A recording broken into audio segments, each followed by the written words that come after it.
E hoje nós não temos nenhuma instituição para ajudar, mas nós queremos falar desse patrimônio que é a presença da mulher, essa sublime presença no mundo que é a mulher, que é sempre um lugar de generosidade, de amor, de misericórdia. Pessoalmente aprendo demais, demais, demais. Me cerco de mulheres o tempo todo, desde quando eu me entendo por gente. A minha equipe tem mais mulher do que homem. O mundo é essencialmente feminino naquilo que ele tem de melhor. E hoje nós vamos falar com uma pessoa super entendida em batalhas, em lutas, não aquelas que a gente trava com os que estão de fora, mas aquelas que nós precisamos travar dentro de nós. São as lutas mais difíceis.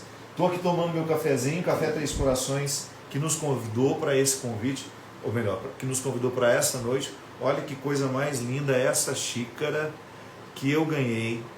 Por dentro, gente, não dá para mostrar, senão vai derramar. Forma um coração.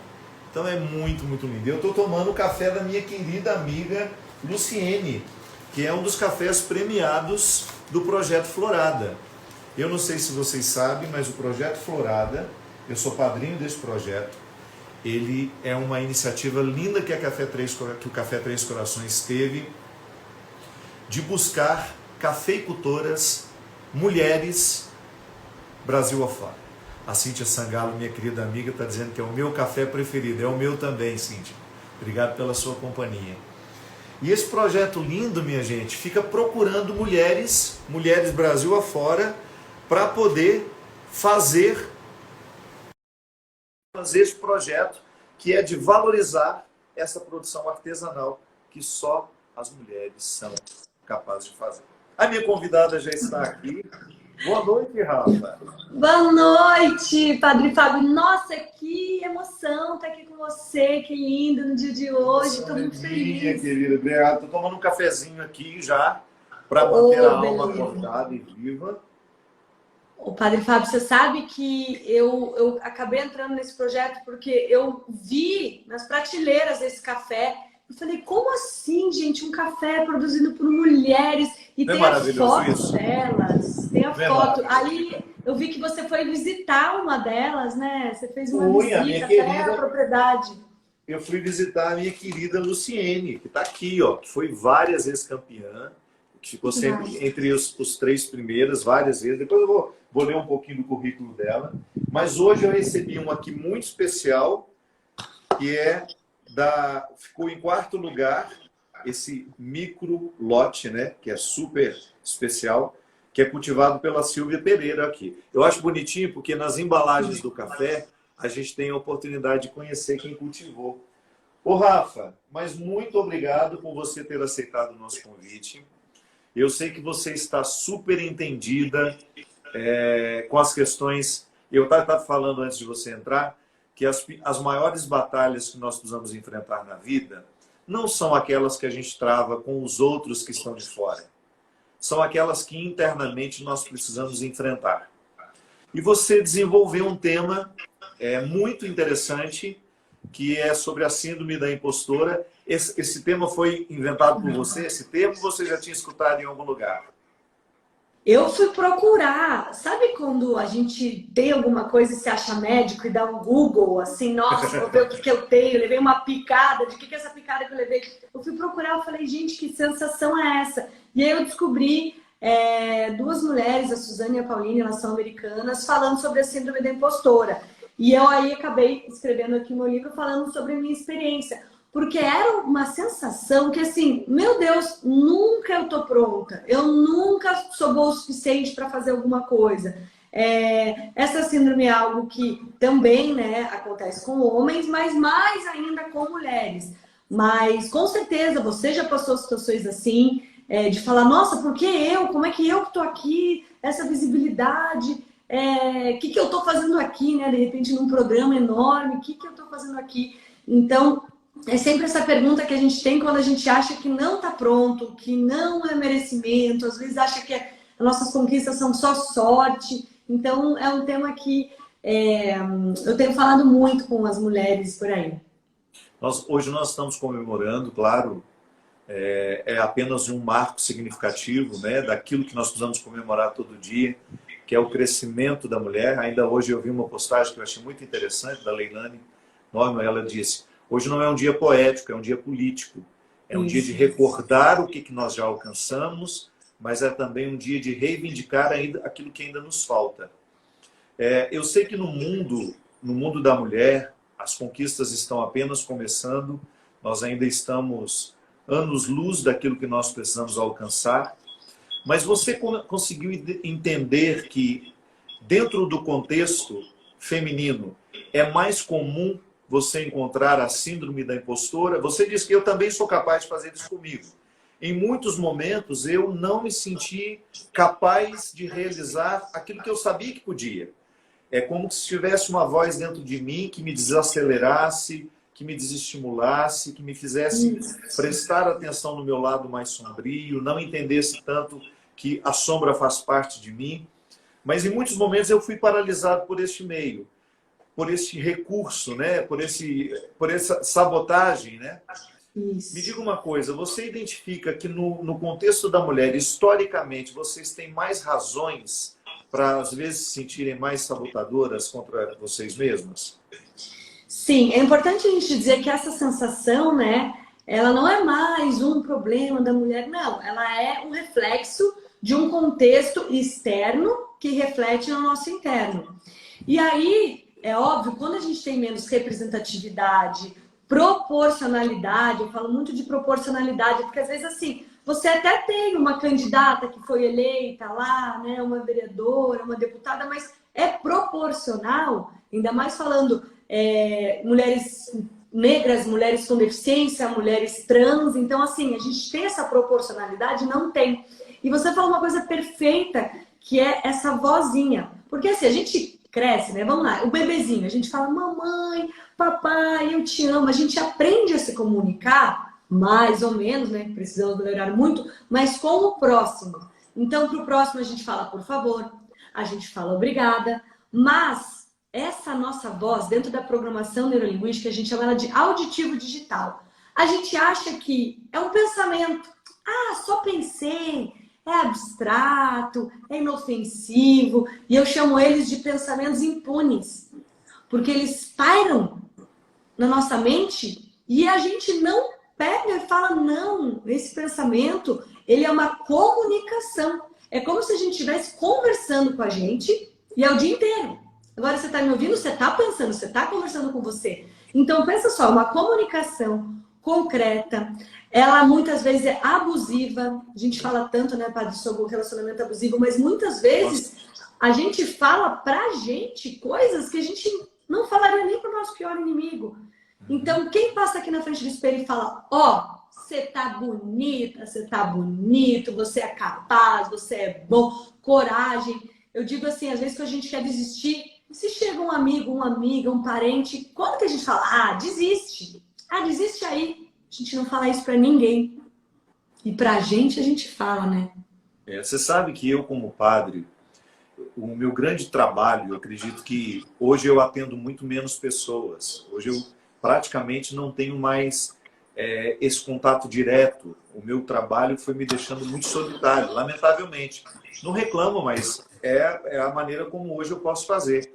À distância, escrevendo e fazendo programas e tentando evangelizar assim. Mas no tempo em que eu podia ouvir mais presencialmente as pessoas e encontrá-las, você sabe que o que eu mais precisava fazer era despertar nelas justamente a consciência de que não é justo fazer isso. Não é justo, nós não somos justos com a gente. Nós desconsideramos, às vezes, um dia inteiro de coisas boas e somos capazes de ficar presos em 5 minutos que não foram agradáveis, com alguma coisa que a gente ouviu ou com alguma coisa que a gente fez. É impressionante como o ser humano é capaz de desprezar 25 anos de fidelidade por causa de 10 anos de traição, ou 10 minutos de traição. A nossa matemática, ela é muito cruel. E nós fazemos isso o tempo todo. Eu estava vendo você num vídeo que você postou, quando você fala justamente do pensamento impune. O controle da mente é uma coisa muito difícil. que eu acredito que deveria ser um empenho de toda a religião ajudar-nos a lidar com a mente. A primeira coisa que o processo religioso deveria fazer conosco era nos ensinar a ficar em nós e ajudar-nos a compreender o manual de instrução que nós temos. Então, a partir do momento que a gente se compreende, a gente começa a lidar melhor com o nosso mecanismo. E eu tenho um mecanismo que me destrói com muita facilidade, que são os meus pensamentos.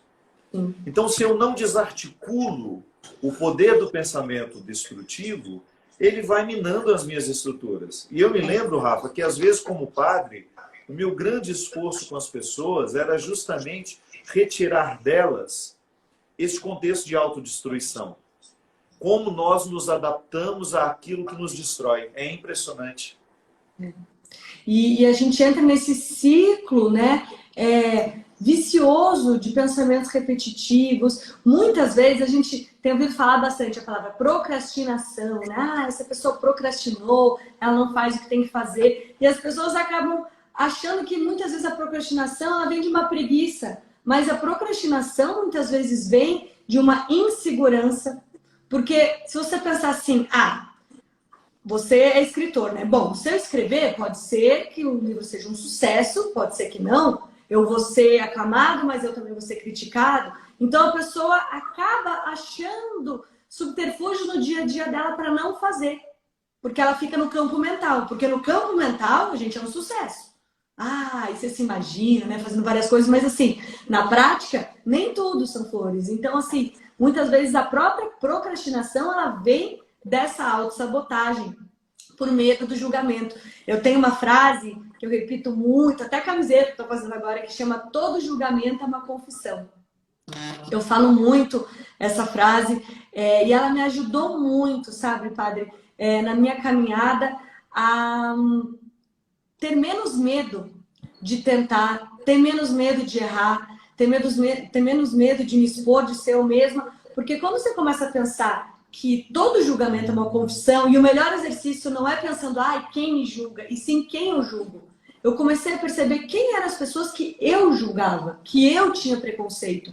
E comecei a perceber que isso dizia muito mais a respeito de mim, da minha história, da minha cognição, dos meus valores, dos meus medos, das minhas inseguranças, do que sobre aquela pessoa. Então, quando eu fui entendendo, poxa, Rafa, por que você julga essa pessoa? E eu fui identificando, é muito importante que a gente faça essa alquimia da gente mesmo, né? Opa, por que eu cheguei nisso, né? Uma terceira série B, de um dia que alguém riu da gente, com aquele namorado que tal, a gente é resultado dessa alquimia de sentimentos, sensações, emoções. E quando a gente vai, por isso que a espiritualidade, a religião, o autoconhecimento, a própria ciência é muito bom para que a gente esmiúce quem a gente é. E eu fui percebendo que, já que, quando eu julgo, tá falando... Tem essa, né? Quando Paulo fala de Pedro, como é que é essa frase? Padre, que quando Pedro fala de Paulo, eu não sei a frase certinho. Fala mais sobre Pedro que Paulo. Quando Pedro fala de Paulo, sei mais de Pedro do que de Paulo.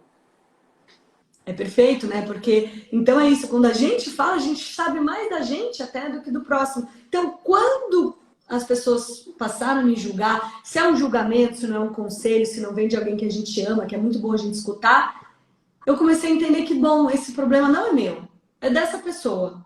Isso me ajudou muito a combater a síndrome da impostora e essa sensação de insuficiência. Em que momento você quis escrever o livro? Eu tenho para mim que, antes de escrever um livro, a gente precisa conviver com ele. Chegou a gente meu precisa cafezinho. esmiuçá-lo. É como se a teoria fosse a primeira casa. Então, eu tenho uma ideia e começo a viver aquela ideia no meu dia a dia. Em que momento você achou que as suas ideias já estavam na hora de virar um livro? Teve algum insight, um momento, alguma coisa que aconteceu? Eu vou te dizer, padre, nenhum momento. Porque se eu paro para pensar hoje, eu falo, mas Rafaela, quem é você para escrever um livro? E é essa sensação que nunca passa, né? Eu sinto que em nenhum momento da minha vida eu vou falar, agora eu sou escritora, eu sou boazona. Todos os dias, quando eu vejo alguém postando, eu falo, ai meu Deus, não é que tem alguém lendo? Eu achei que só ia ser minha mãe e minha avó, e não é que tem alguém lendo. Então, assim, a verdade é que eu publiquei mesmo sem me sentir preparada. Eu falei assim, quer saber? Você precisou vencer a impostora que lhe dizia que você não era capaz de escrever. Eu escrevi um livro da Síndrome Impostora, porque quando eu pensava em escrever, eu pensava assim, mas poxa, tem a Michelle Obama, tem a Simone de Beauvoir, tem a Maya Angelou, tem a Djamila Ribeiro, tem o padre Fábio de Mello, por que que eu, Rafa, vou escrever? E aí é algo muito bonito quando a gente entende isso, e aí vem uma questão muito das minhas crenças, assim, da nossa individualidade, da nossa particularidade da existência. E aí eu me vi assim, bom, se você não tivesse nada para acrescentar, você nem mais estaria aqui. Acho que você já estaria em outro plano. Então, se eu tenho a oportunidade de acordar todos os dias e continuar estar aqui nesse plano, eu tenho a obrigação de compartilhar algo com o próximo. No meu caso, foi um livro, pode ser uma live, uma apresentação, mas pode ser um bolo que alguém faça, um bordado que alguém faça, uma tecnologia que você entenda mais, a palavra de Deus que você leva. Então, olhando para o próximo, quando eu olho para o próximo, eu penso assim, poxa, toda e qualquer pessoa que sente aqui, eu tenho algo para aprender. E aí eu me valorizo também, pensando, bom, se eu acredito que qualquer pessoa que sentar na minha frente tenha algo a me dizer, qualquer pessoa poderia escrever um livro sobre a sua história, sobre o seu conhecimento, por que não eu? Sabe a música? Por que não eu?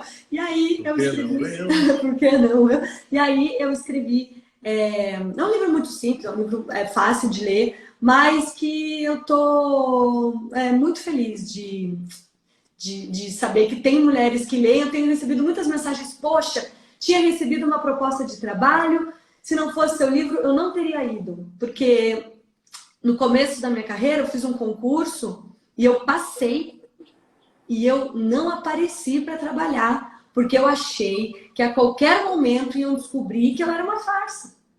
Você não era capaz de assumir aquilo. Que eu não era capaz de assumir aquilo. Então eu falava assim, meu inglês, né? Pô, eu falo inglês, mas eu falava, não, eu não falo inglês perfeito, vão descobrir que eu sou uma impostora de inglês. Muitas mulheres têm isso com o inglês, com a direção, né? Então, quantas mulheres têm o sonho de tirar sua carta de motorista, de poder comprar seu carrinho e tal?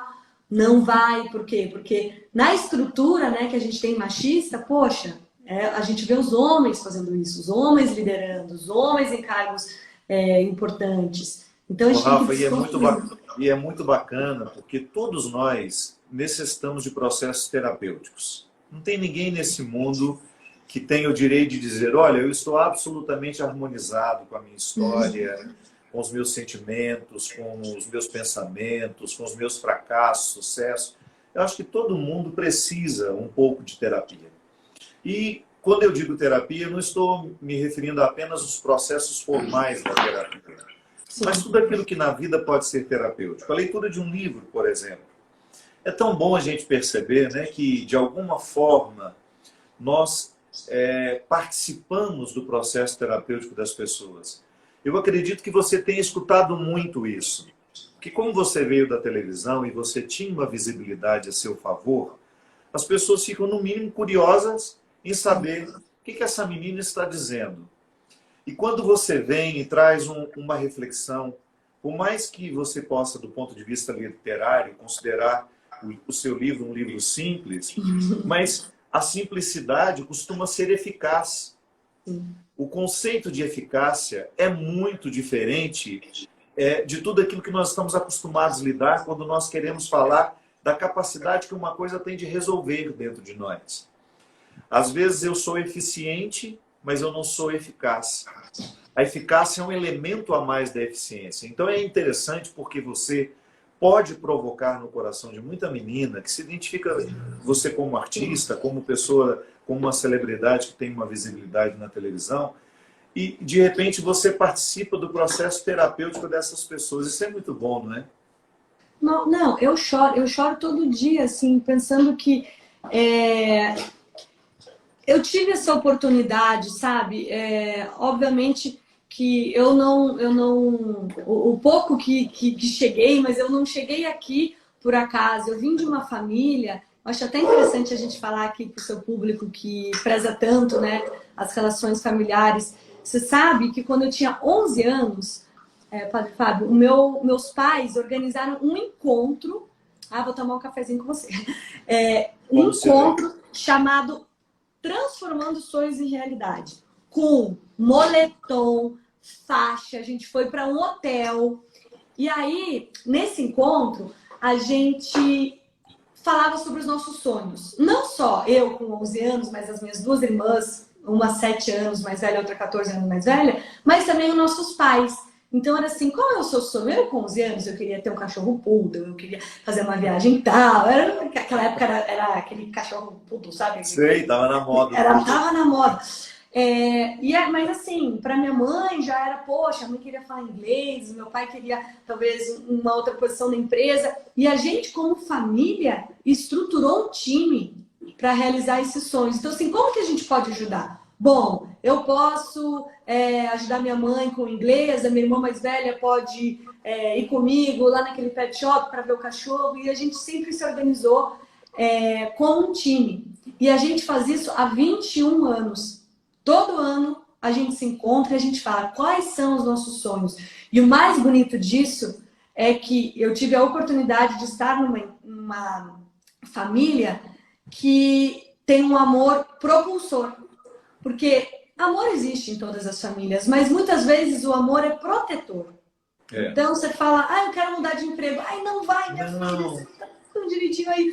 Eu quero separar. Não vai, minha filha. Mas existe... e esse amor é digno e ele é protetor, porque nós pais, eu como mãe, sei como a gente protege, mas também a minha família teve esse amor propulsor. Quando eu falei, quero sair da Globo, meus pais, vai, qual é o seu sonho? Vai atrás.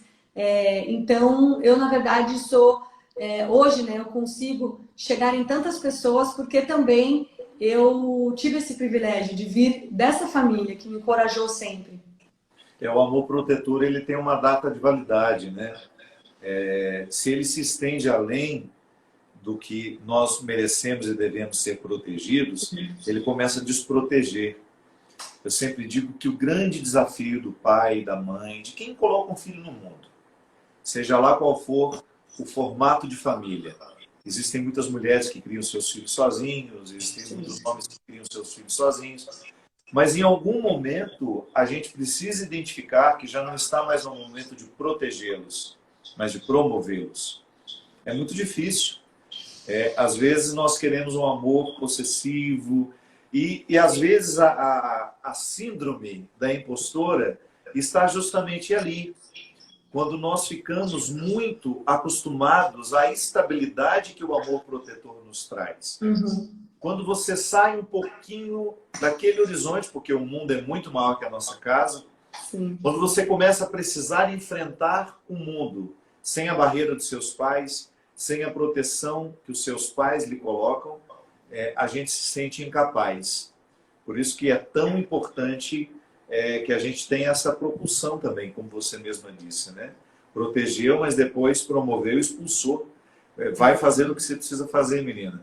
Que é uma forma que a gente tem de começar a criar resistência, imunidade emocional, afetiva, para a gente dar conta depois na lida com o mundo, né?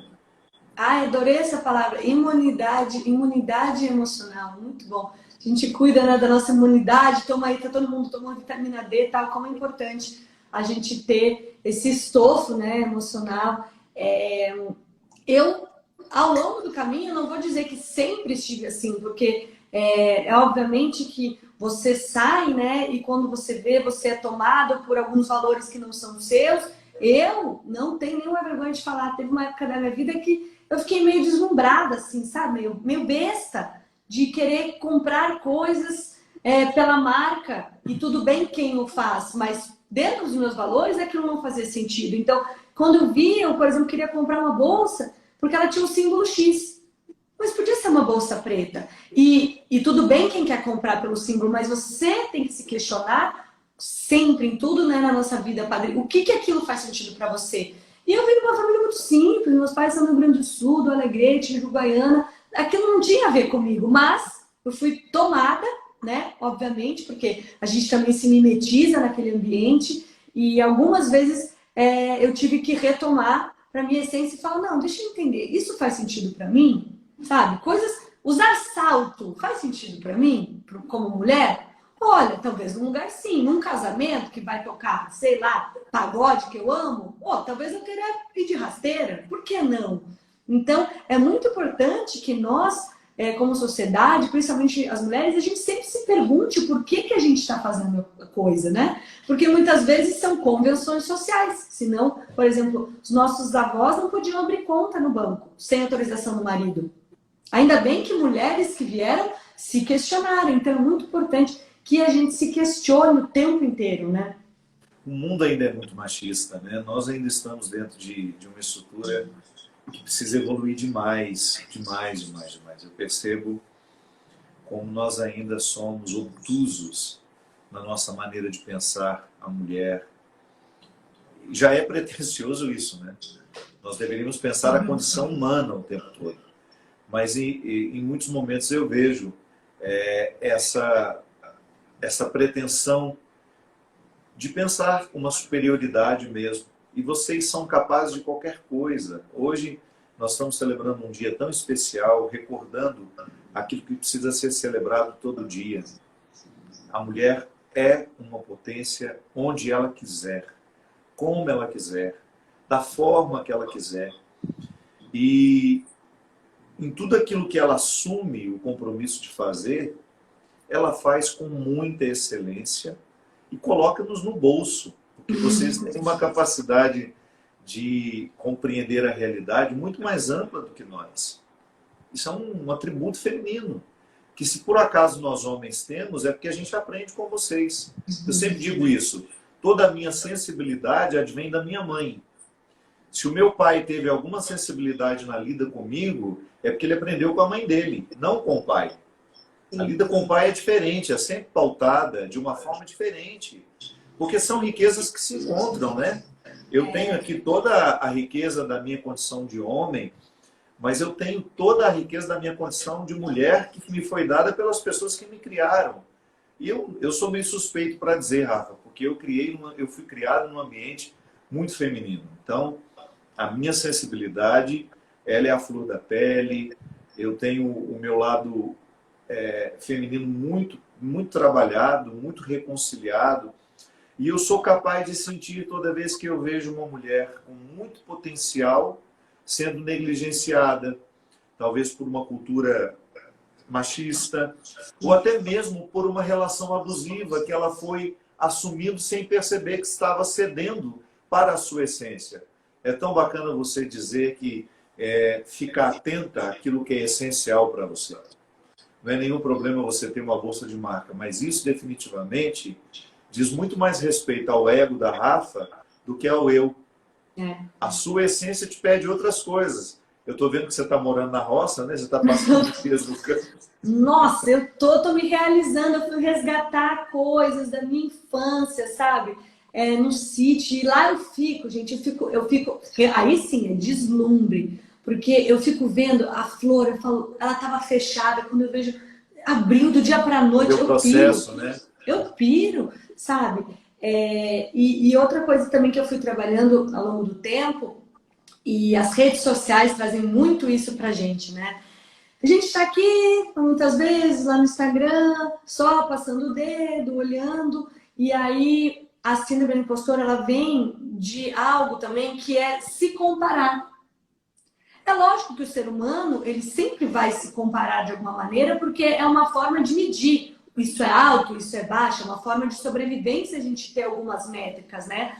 Mas, muitas vezes, a gente tem uma métrica distorcida de felicidade, de sucesso, de beleza. Então, eu fui percebendo que muitas vezes eu confundia comparação com inspiração. Eu entendi que ao me comparar, eu me baseio nessa relação escassa com o outro. Ai, deixa eu ver o que o padre tem que eu não tenho. O que essa mulher tem que eu não tenho. E eu passei a me inspirar. Bom, eu não tenho isso, mas o que eu tenho aqui? Ah, eu não tenho esse macarrão, mas eu tenho esse miojo aqui, esse macarrão instantâneo para fazer. Eu vou fazer com esse molho, eu vou fazer do meu jeito, eu vou adaptar. E também de olhar muito, né? Quando a gente se compara, a gente vê aonde a pessoa chegou. Ah, olha onde chegou a Rafa, ou o padre, ou o Mion que falou, você tem que conhecer o padre Mion. É mesmo, Ele Mion. ficou Mion me chipando falou essa hoje, amizade. verdade. Ele ficou Querido chipando. Então você demais. olha na vida, olha onde ele chegou. Mas assim, e a trajetória, né? Por isso que é tão bom a gente ler biografias, porque o livro é desse tamanho e a gente vai ver o sucesso lá no finalzinho. E muitas vezes É a isso gente se mesmo. compara com as páginas finais da vida do outro e nem sabe a trajetória que ela teve até chegar lá, né? Eu lembro quando eu li a biografia do Mahatma Gandhi, eu fiquei impressionado de ver o tanto que aquele homem precisou pisotear o ego, tanto que ele era vaidoso, tanto que ele era naturalmente egoísta, gostava da visibilidade. E é interessante porque às vezes nós olhamos para as pessoas, a gente vê o resultado, mas a gente não faz ideia do que tenha sido o processo de cada uma delas, né? E às vezes nós medimos com uma régua em que a gente não cabe e nem o outro cabe também. Ah, perfeito. É. Sabe, às vezes a nossa régua é tão miserável e a gente quer medir os outros com a nossa régua, a gente quer medir o sucesso do outro com a nossa régua. Uma vez jantando com a Irene Ravache, que para mim é uma mulher muito sábia, ela me disse assim: padre, eu estou cada vez menos paciente em me permitir ser medida com a régua dos outros. Olha. A régua é minha. E eu estou exercendo o direito de medir-me com a régua que eu acho justa. Poxa, que lindo. Eu não vou permitir que o outro venha com a sua régua medir o que eu considero meu. Isso é muito verdadeiro, Rafa. Olha Nós temos uma facilidade em permitir que o outro invada o nosso território com as suas réguas e venha nos medir e venha nos dizer o que deve ser feito, o que é feio, o que é bonito. Imagina! Sabe, eu acho que à medida que a gente amadurece para isso, a gente muda até o que a gente acha graça. Já é um consensual que o que a gente acha graça diz muito sobre o nosso caráter. Mas à medida em que a gente também vai amadurecendo, a gente vai achando menos graça daquilo que é desgraça para o outro. A gente vai achando menos graça naquilo que humilha, naquilo que é um lugar de desconforto para o outro. Então a gente vai evoluindo. E o primeiro lugar dessa evolução somos nós. É maravilhoso quando você abre os olhos e percebe: meu Deus, como eu me identifico com essa roça, como eu me identifico em estar próximo dos processos mais naturais da vida. Uma vez eu estava lendo um livro que chama Almas Mortas, do Gogol, que é um grande escritor russo, e é lindo porque ele fala: quem trabalha com a agricultura trabalha com a primeira atividade humana. Nada pode nos fazer mais humanos que a vida com a terra. E, aliás, eu quero até entrar um pouquinho no motivo do nosso encontro, que foi proporcionado pelo Café Três Corações. Estou com as meninas aqui. Quando eu tive a oportunidade de conhecer essa criatura aqui, dá para ver a carinha dela, a Luciene. Gente, essa mulher, ela me fez entender tantas coisas que ao longo da minha vida os meus livros não me fizeram, Rafa. Uma mulher tão próxima da simplicidade. Além de o Café Três Corações, esse projeto Florada, para quem não conhece, ele busca cafeicultoras mulheres e incentiva que essas mulheres participem do projeto, que é uma espécie de um concurso, né, para premiar as melhores floradas, os melhores cafés, os melhores lotes. Toda a renda é revertida, né? O ciclo só se fecha depois que 100% da venda... Então, por exemplo, digamos que você goste de café especial. Se você compra essa caixinha aqui, que é linda, com o café especial, o valor aqui é totalmente revertido para o projeto. Então, é uma forma linda. Por que o Café com Três Corações descobriu isso? Porque a mulher tem paciência. Quando eu fui lá no sítio da Luciene e eu vi como era o processo, gente, ela pega um cacho de café e ela vai escolhendo somente os grãos que estão maduros. Eu já colhi café na vida. Quando eu era adolescente, e eu morava lá em Piuí, a gente passava a mão e puxava tudo. Então vinha grão maduro, vinha grão estragado, vinha grão verde, e tudo aquilo era secado junto. É claro que um café que você recolhe somente o grão que está pronto, esse lote vai ser muito mais especial. Só mulher que dá conta de fazer isso. E eu fui ver a maneira como a Luciene trabalha. É tão bonito porque o filho dela, que resolveu estudar agronomia para voltar depois com a ciência e ajudar a mãe, e o marido que trabalham com ela, só são capazes de fazer porque eles assumiram um pouco da paciência da Luciene no projeto, no processo. Então, essa proximidade com a terra, essa proximidade com a verdade, que é o cultivo, aquilo que nos faz tão humanos, é o primeiro trabalho humano, foi o cultivo da terra, isso nos humaniza demais. Demais, demais, demais. E eu aprendi muito quando eu fui lá conhecer a Luciene. E também fazendo um paralelo, né, com o Dia Internacional das Mulheres sobre a fertilidade, né? Sobre de uma semente, isso é impressionante. Eu tenho um filho de 4 anos, eu falo, filho, você percebe que dessa sementinha virou uma melancia, filho? Olha isso é fertilidade, né? Olha o que nos foi dado para o ser humano, para a gente pensar, inclusive, em cuidar na sustentabilidade, na ecologia, porque é tão precioso, a terra, a natureza é tão generosa, gente, e ainda mais no Brasil, que cai. Você está andando aqui no meio de São Paulo, quando você sai, tem uma goiaba caindo na sua cabeça, que está ali no meio de uma praça que ninguém cuidou. Então, assim, é a abundância da natureza, das águas que a gente tem no nosso solo. Isso tem muito a ver com as mulheres também. E a importância que eu sempre falo da gente também se conhecer como mulher. Porque assim, se você vai plantar num solo, cada momento tem um tipo de regra, um tipo, quanto de água você tem que pôr, o quanto de sol tem que tomar. E nós mulheres também somos assim, nós somos cíclicas. E muitas vezes a gente cresceu assim, vocês são as cíclicas, então vai trabalhar com cólica mesmo. E TPM, né? A TPM ela é usada muito para tirar o crédito da mulher. Então você tá lá numa discussão, você fala uma coisinha um pouquinho mais enfática, tá de TPM. Como assim, meu amigo, minha amiga, né? Não vamos usar isso contra a mulher. A gente tem que potencializar. Eu sempre falo isso, Padre Fábio. Se a gente tiver um calendário e escrever todas as mulheres, como é que você se sentiu no começo do mês? Como é que você se sentiu no meio do mês? No final, a gente vai ver que tem um padrão.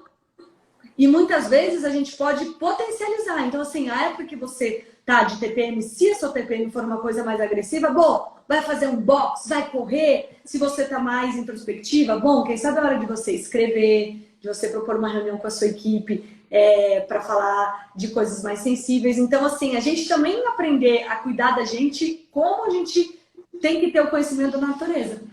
Eu adoro falar disso. Com certeza, isso é tão bonito, porque mas os urbanos não estão negados nessa possibilidade, né? Existe possibilidade de você cultivar essa espiritualidade que nos conecta ao mundo, às nossas origens, mesmo quando nós estamos morando dentro das cidades. Isso não é um privilégio meu, não é um privilégio da Luciene, não é um privilégio seu, que agora está experimentando um pouco essa vida mais da roça, mas todo ser humano precisa, de alguma forma, retornar um pouco a essas origens, né? Eu me lembro quando eu era criança, embora eu tenha nascido num lugar extremamente interiorano, e as minhas redondezas já eram rurais, mas eu sempre passava os meus meses de férias com a minha irmã que morava na roça. Então eu levantava às 5 da manhã para tirar o leite, tomava leite direto da teta da vaca. Então eu vivi uma infância muito rural. E é impressionante como essa experiência me marcou definitivamente. Como de vez em quando eu também preciso recrutar aquilo que em mim é raiz, é essência, porque senão eu vou me perdendo com esse processo extremamente urbano, dispersivo, que nos retira de nós e que às vezes nos coloca um pouco nesse esquema mental do impostor, né? Eu não sei o que você refletiu sobre isso, mas às vezes eu penso que a síndrome do impostor ela é muito reforçada com a vida ansiosa que nós temos. A ansiedade nos faz esquecer muito quem nós somos e o que nós podemos. Porque é como se cada vez que a gente sentisse que a gente não se encaixa perfeitamente, a gente fosse colocando uma máscara. Então, por isso até que eu escolhi essa mascarinha aqui, ó. Porque, então, assim, você vai colocando uma máscara. Você tira o seu sotaque, por exemplo. Poxa, então, na televisão, quantos anos um âncora de jornal não podia ter um sotaque? Mas, e garanto que você escutou isso, né? Eu sou Você não gaúcha. podia ter sotaque gaúcho. Escutei gaúcho, baiano, paraibano, você vê assim, poxa, não pode. Então, poxa, não pode ter o sotaque. Aí, muitas vezes, poxa, você tem que entrar num padrão porque aquele corpo é o corpo. E aí as mulheres se matam fazendo dietas malucas, porque... E cada vez que eu digo, né, cada vez que a gente se afasta da gente e coloca uma máscara, a gente vai criando um novo personagem. E chega uma hora que fica insustentável, que de fato... Aí você não é nem síndrome impostora, você é uma impostora, você é um impostor. Porque a gente vai se afastando de quem a gente é. Eu tenho uma história muito fofa de uma colega minha, que ela era mineira. E veio para São Paulo, tá? Então ela queria parecer, né? Ela era do interior de Minas, mas ela queria parecer muito paulistana, muito hype, muito tal, né? E você via que não se encaixava naquele personagem. Teve uma vez que ela passou as férias na casa da avó dela, em Minas. Quando ela voltou com um sotaque mineiro e trouxe pão de queijo, trouxe broa. A gente falou, e ela, ai, gente, quer saber mesmo? Eu vim de Minas, eu sou assim. Nossa, você vê, parece que a alma realmente encarnando no corpo quando a gente valoriza a nossa história. Não só as nossas conquistas, mas também e principalmente as nossas dificuldades. Porque eu sei que você também acredita nisso, não por acaso que cada um tem a sua trajetória, né? Não por acaso que cada um passa pelo que passou e muitas pessoas têm vidas muito sofridas, têm muita dificuldade, mas tem uma razão de ser, tem um aprendizado. Tem um aprendizado. E para mim, quanto mais rápido a gente tenta entender o que Deus, o universo, o cosmos, na crença de qualquer um, o que eu preciso aprender com isso? E menos xingando, questionando Deus, questionando a vida. O que eu preciso? Deixa eu entender. Várias vezes eu ficava, o que eu tenho que aprender? Ih, tá sendo egoísta. Ih, tá sendo vaidosa. Ih, tá sendo besta. E quanto mais rápido a gente vai percebendo, eu acho que a vida vai ficando mais leve, mais fácil.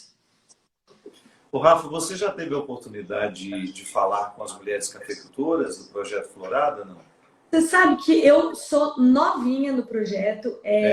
Eu cavei essa vaga, realmente, porque eu recebi o café lá faz 2 anos, eu acho, eu morava lá no Rio.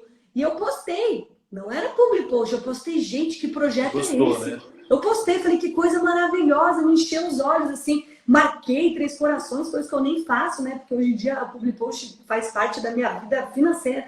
Eu saí marcando, falei, eu quero... E aí eu fui notada,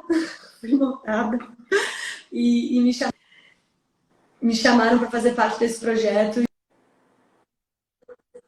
E eu tô, assim, lisonjeada de estar aqui com você, de estar aqui com toda a equipe de 3 Corações, que a empresa também é maravilhosa, os valores, deu match, sabe?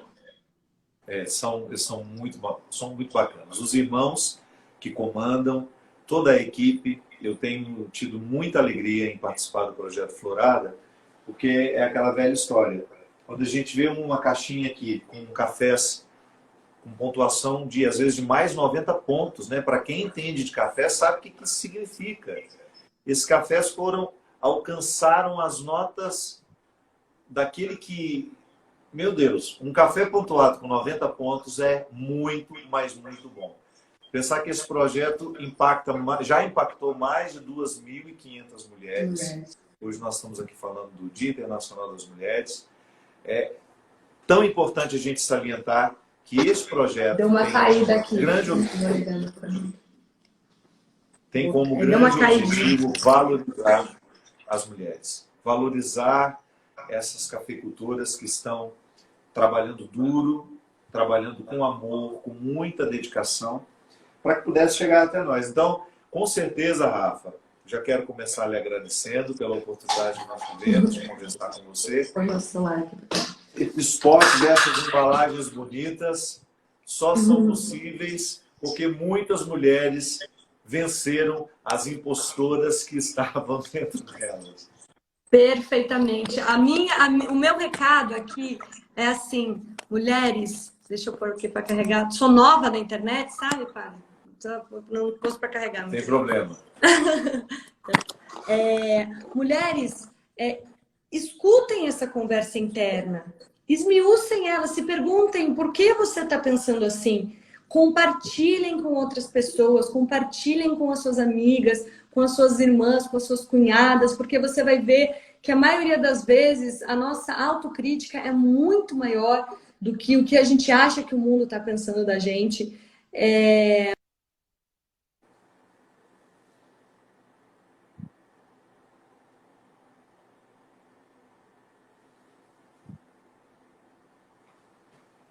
Rafa, foi a internet da Rafa que travou um pouquinho.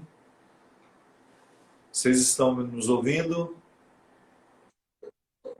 De fazer parte agora desse time de mulheres empreendedoras acima de tudo, né? São cafeicultoras, são empreendedoras e líderes. E muito feliz de te conhecer também, Padre Fábio. Obrigado, Rafa. Eu espero que a gente se encontre mais vezes, que a gente tenha a oportunidade. Lembrando que quem quiser valorizar ainda mais o trabalho das mulheres, desses rostos que a gente desconhece, mas que estão aí lutando para produzir um café de qualidade. Se você é um apreciador do bom café, você precisa conhecer o Projeto Florada. E eu vou deixar aqui. É só você entrar os microlotes, que são poucos, né? Esse café não é produzido em grande quantidade. Você pode adquirir através do mercafé.com.br. mercafé.com.br. Você tomou o café de quem aí hoje? Eu também aqui, ó. Chegou o café para mim, ó. Esse é da Silvia Pereira. Da Silvia Pereira, da Fazenda Terra d'Alva. Essa embalagem bacana, é. Ó, aqui que linda da Silvia. Isso mesmo.